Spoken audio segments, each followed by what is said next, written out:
नमस्कार दोस्तों, मैं आप सभी का स्वागत करता हूं अपने YouTube चैनल एग्ज़ाम कॉपी में।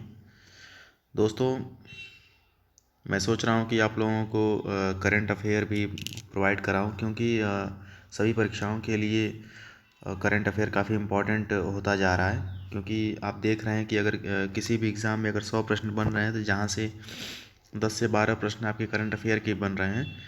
और करंट अफेयर सिलेक्शन और रिजेक्शन में एक काफ़ी बड़ा भूमिका अदा कर रहा है।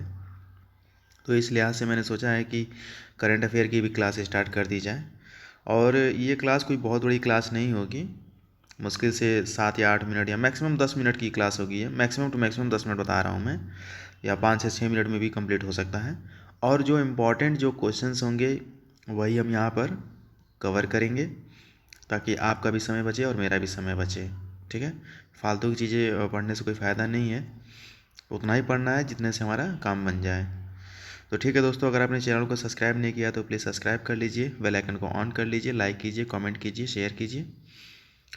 और जैसा कि आप हेडिंग देख रहे हैं कि करंट अफेयर 26 फरवरी, यानी कि ये आज का होगा। और ऐसे ही 27 फरवरी, 28 फरवरी, ठीक है, फिर 1 मार्च, ऐसे ऐसे करते करते हम आगे की तरफ बढ़ेंगे। ठीक है, तो हम देखते हैं अपना पहला प्रश्न। तो जैसा कि आप सभी लोग पहला प्रश्न देख रहे हैं, और पहला प्रश्न जो है हमारा वो ये है कि हाल ही में पूर्व अमेरिकी राष्ट्रपति डोनाल्ड ट्रंप, ठीक है, अभी आपको पता होगा कि डोनाल्ड ट्रंप जो हैं वो पूर्व राष्ट्रपति हो चुके हैं, क्योंकि इस समय जॉय बाइडन साहब अभी करंट आपके प्रेसिडेंट हैं यूएस के। ठीक है, तो क्वेश्चन क्या है कि पूर्व अमेरिकी राष्ट्रपति डोनाल्ड ट्रंप ने कौन सा सोशल मीडिया ऐप लॉन्च किया है।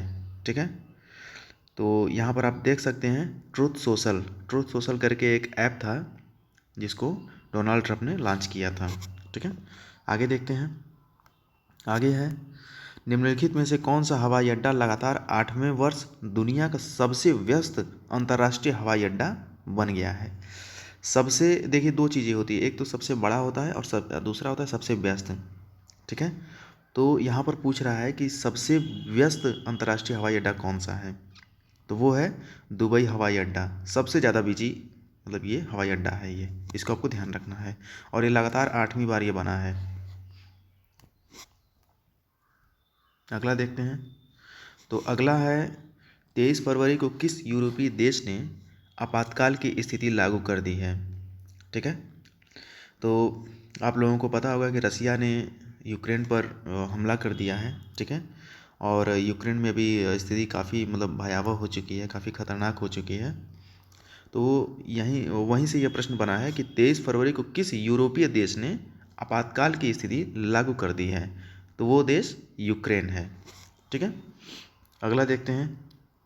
अगला है, 24 फरवरी 2022 को रूस ने किस यूरोपीय देश में एक विशेष सैन्य अभियान शुरू किया। देखिए, वही बात हो गई, क्वेश्चन को थोड़ा सा घुमा के पूछ रहा है।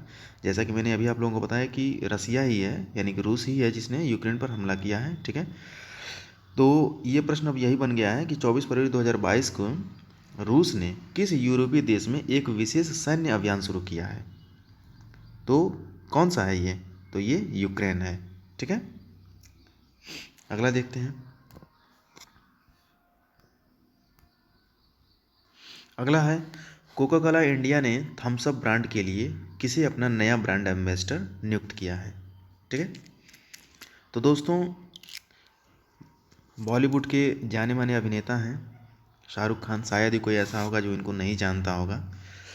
ठीक है, तो इन्हीं को कोको कोला का कोको कोला इंडिया ने थम्स अप ब्रांड के लिए इनको अपना नया ब्रांड एम्बेसडर नियुक्त किया है। तो आपको नाम याद रखना है, शाहरुख खान। ठीक है, परीक्षा में पूछा जा सकता है ये। अगला देखते हैं। इंडिया रेटिंग एंड रिसर्च के अनुसार वित्त वर्ष 2021-22 में भारत की जीडीपी विकास दर कितने % होगी। ये एक मतलब इंडिया रेटिंग एंड रिसर्च के अनुसार 2021-22 में, ठीक है, जो कि फाइनेंशियल ईयर अभी चल रहा है, तो इसमें यही पूछ रहा है कि जीडीपी का जो मतलब ग्रोथ रेट है वो कितना रहने का चांस है, तो ये है 8.6%। ठीक है, इसको आपको ध्यान रखना है, 8.6% रहने का चांसेस है। आगे देखते हैं। आगे है, हाल ही में किस आईआईटी संस्थान ने किसानों के लिए किसान नाम से एक मोबाइल ऐप लॉन्च किया है। दोस्तों यकीन मानिए ऐसे प्रश्न, ये जो मैं 7वां प्रश्न जो है ये मतलब पूछ ही लिया जाता है, ठीक है। तो इसको थोड़ा सा ध्यान में रखिएगा कि क्वेश्चन क्या है कि आईआईटी संस्थान ने किसानों के लिए किसान नाम से एक मोबाइल ऐप लॉन्च किया है, तो वो है आईआईटी रुड़की, ठीक है। इसको आपको ध्यान रखना है। आईआईटी रुड़की ये शायद उत्तराखंड में है ये, और खड़गपुर जो है शायद पश्चिम बंगाल में है, अगर मैं गलत नहीं तो थोड़ा सा एक बार क्रॉस चेक कर लीजिएगा आप लोग। आईआईटी रुड़की मेरे ख्याल से उत्तराखंड में ही है ये। अच्छा आगे देखते हैं। तो ये आपने समझ गया ना आप लोगों ने कि किसान ऐप जो है आईआईटी रुड़की ने किसानों के लिए बनाया है, ठीक है। अच्छा आगे देखते हैं। भारत एक द्विपक्षीय सौदे के हिस्से के रूप में विदेश में पहला आईआईटी संस्थान किस देश में स्थापित करेगा। प्रश्न को थोड़ा सा ध्यान से समझिए कि भारत एक द्विपक्षीय सौदे के हिस्से के रूप में विदेश में पहला आईआईटी संस्थान किस देश में स्थापित करेगा, तो वो है यूएई, यानी कि यूनाइटेड अरब अमीरात। हिंदी में आप क्या कहेंगे इसको, संयुक्त अरब अमीरात, ठीक है। तो इसको आपको ध्यान रखना है। अगला देखते हैं।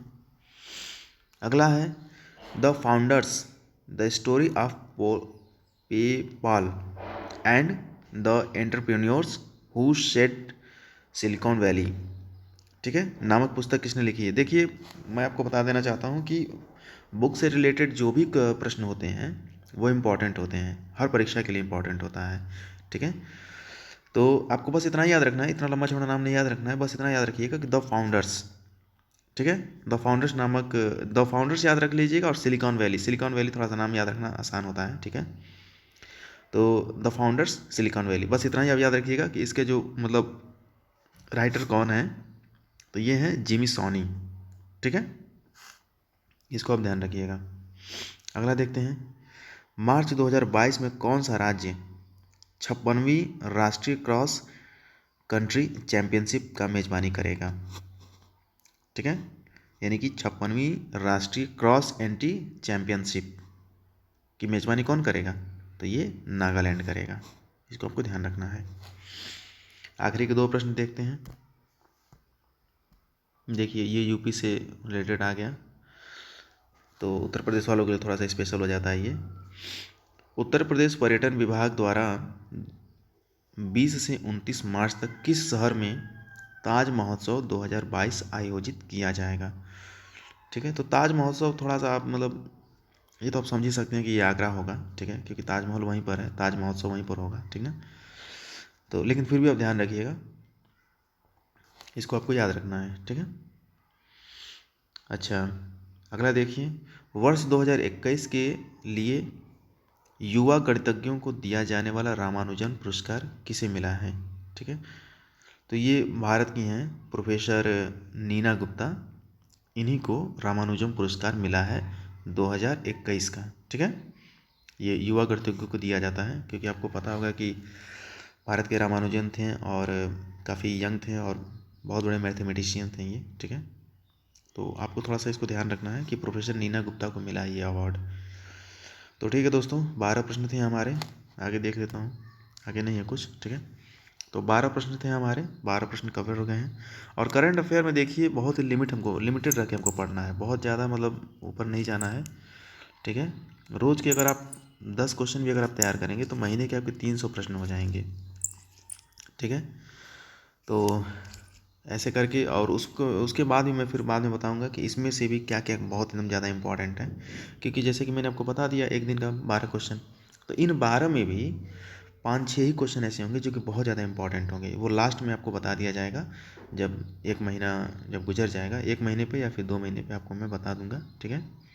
तो वो एक स्पेशल क्लास आएगी जिसमें तकरीबन 40 से 50 क्वेश्चन हुआ करेंगे, या मैक्सिमम 100 क्वेश्चन हुआ करेंगे, 2-2 महीने पे आएगा वो, ठीक है। लेकिन वो अभी उस क्लास को लाने की ज़रूरत नहीं है, जब कोई एग्ज़ाम आएगा तो मैं ला दूँगा, ठीक है।